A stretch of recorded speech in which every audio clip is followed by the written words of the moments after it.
A recent study found that 33% of folks choose watching videos over getting enough sleep a few times a week. I have to admit, I'm closer to doing that every night. So when I say this movie is worth staying up for, I'm not saying it lightly. Not Without My Daughter is Mama Bear action-packed. And if you're burning the midnight oil anyway, this is exactly where to spend it.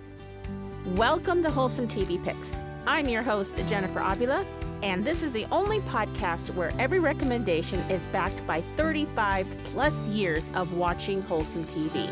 To save you from wasting time on the wrong pick, let's get into it.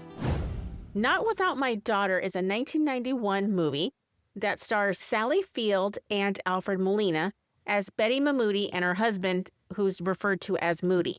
Moody is an Iranian-American citizen who has lived in the country for about 12 years and is married to Betty, and they have a young daughter named Mahtab. Moody tricks his wife Betty to go on vacation to Iran to visit his family, who are desperately wanting to see him and meet his family. Despite Betty's concern about traveling to Iran, he reassures her that they will be in no danger and everything will be fine. Being a loving husband, she trusts him and agrees to a 2-week vacation in Iran. Once those wheels land in Iran, unbeknownst to her, her life is forever changed. We learn rather quickly that Mahmoudi had no intentions of ever returning to America and has literally taken his wife and daughter hostage, keeping them against their will in Iran. There are a couple of strong emotions that I think you and I can relate to Betty in this movie. The first one is loneliness. Holy moly, you can totally see her loneliness in this movie. She can't trust anybody. She doesn't have any friends. She can't speak the language. She was isolated. There are moments in the film where you see she's trying to communicate with people from the outside world. When she tries to use the phone to call her parents or to find help, she's punished for it. Her husband's family are nothing but a bunch of snitches because every time she does something she's not supposed to, either because she forgets and she doesn't understand the traditions of the culture in Iran, they're spying on her. No matter where she goes, someone's spying on her. So she can't trust anybody except her daughter, who she does teach how to help her make their escape. She teaches her daughter to ask daddy all kinds of questions to help them and make their escape. What the signs say, what directions they go, how taxis work, and all kinds of other things. She has no friends. She doesn't speak the language. And when she accepts an invitation to go to a school that teaches the Quran in English, she runs into a fellow American woman. She's so happy to meet another American, and they bond. And you can tell, and we learn later that that woman is in the exact situation that she's in, but has accepted it. And there's an interesting storyline in of itself in that one as well.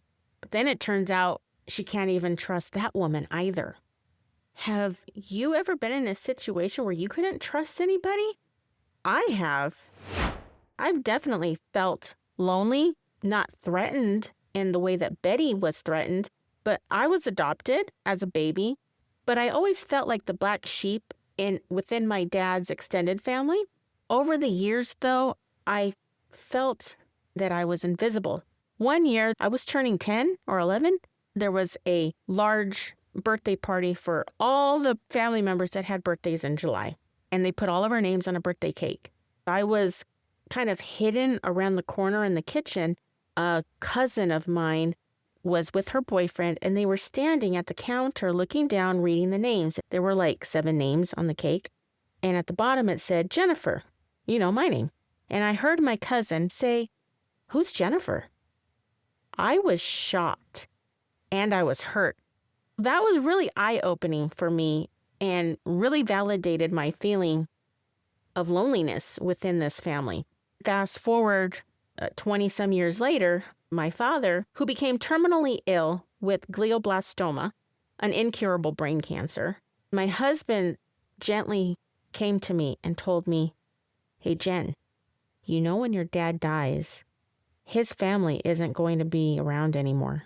I knew he was right. And you know what? Once my dad died, his whole family abandoned me. All the years growing up with these huge Christmas parties, graduations, weddings, and even my own wedding, where my father guilted me into inviting the whole family when I didn't want to our wedding. When I used to be on social media and was curious and looked up family members to see what they were up to. And I saw 2 people that had gotten married who were at my wedding. I saw pictures of the wedding, bachelorette parties, bridal shower parties. We weren't invited to any of those things. But you know what? God has his plans and everything's worked out, and I'm good with it now. I've forgiven them, and I don't dwell on it. And I share this because Betty didn't let the loneliness freeze her in time and prevent her from fighting for her daughter and their freedom. This is where the mama bear action begins. When she's out and about in the marketplace buying food, simultaneously she's trying to figure things out and how to make her escape. She does meet a very nice Iranian man who then leads her to another man and his sister, who then help her plan and execute an escape. All the planning that she does and the secret trips to the market and all these other ways that she was able to get out of the house and without her husband's permission to leave the home. But she gets to a point where she learns to play the part.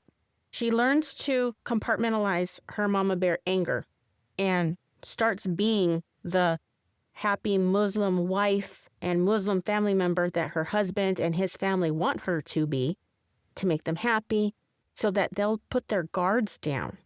And then she can make her escape. She goes to the embassy for help, who can't help her because she finds out just the act of her marrying an Iranian makes her an Iranian citizen. She's even asked, why did you come to this country? I mean, she came because she loved her husband and wanted to make her husband happy. She was told that she can divorce and go home, but the husband gets the children. She stood her ground and said, I am not leaving her. I won't. No, I can't. She promised her daughter she was not going to leave without her. What an amazing role model for Mahtab to see. She knows strength, and she learned what it meant to stand up for what is right.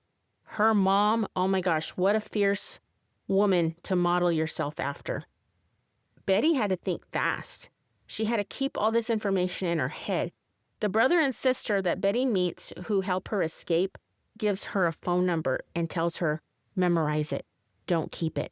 Because if her husband were to find it, she'd get beaten or worse.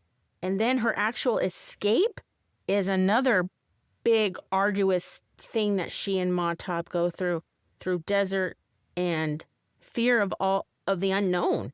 The brother and the sister set up this escape, and they're bounced from person to person to person on the entire route out of the country who don't speak English. She has to blindly trust all these people, not knowing if one of them is going to betray her and return her to her husband. But as you and I know, as mama bears and even daddy bears, because I know quite a few dads out there, will stop at nothing to protect their daughters. Her mama bear instinct to escape with her daughter reminds me of an event that I experienced in April 2002. I was a customer service rep for a major transit company in Southern California. This one Saturday, I was working alone, which was completely normal. This day was not normal, though, because at about 9:30, 10 o'clock in the morning, as I was sitting at my desk, I suddenly saw a barrage of police cars going up and down the street in front of me at a very high speed. I was wondering what was going on. Suddenly, I see 10 to 12 police officers quickly running up to the door, walking in, and feeling very awkward and with my eyes really wide. The first officer says, "Is there anyone else in this building?" I said, "No, I'm the only one working here." He said, "Well, we have to come in and search the area." I said, "What's going on?" The same officer responded to me with, one of our deputies was shot a few streets over, and we're on a manhunt looking for the killer who was reported to be in this area. I was feeling very fearful, and then he continued, and we need to clear this building and the offices next door as well. This was a really small office. The officer came in, he looked under the desks, looked into the bathroom, went out the back door. I'm hearing sirens, the police radios, more police cars. It was just a crazy day. Then all the deputies quickly walk out, and before the last officer shuts the door, he turns around and says, lock the door and don't let anybody in. I quickly got up from my seat and locked the door. I called my boss, told her what was going on, and she told me, just close up shop and go home. And that's what I did.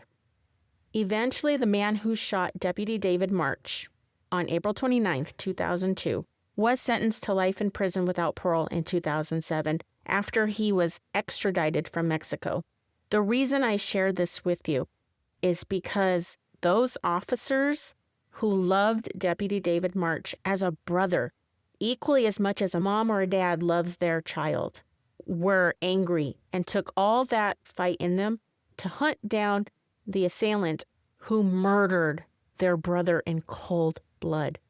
I have seen and heard so many stories of police and deputies who have been killed in the line of duty, but Deputy David March's name has stuck with me all these years, and I will never forget his name. So remember, just as if someone were to hurt your child, you would avenge them as well. Don't ever let loneliness or fear keep you from fighting for your life or standing for what's right. The final takeaway from this movie is patriotism. For me as an American, it really does give a scary glimpse of what life is like in other countries. Betty says it herself in the film where she says it's too primitive here. So don't take freedoms for granted. Take a lesson from Betty and never give up. If you haven't done so already, head on over to the Women in Podcast Awards website and vote for Wholesome TV Picks as Best in the News and Entertainment category. The link will be in the show notes. Betty Mahmoudi fought across borders through fear and through impossible odds to bring her daughter home.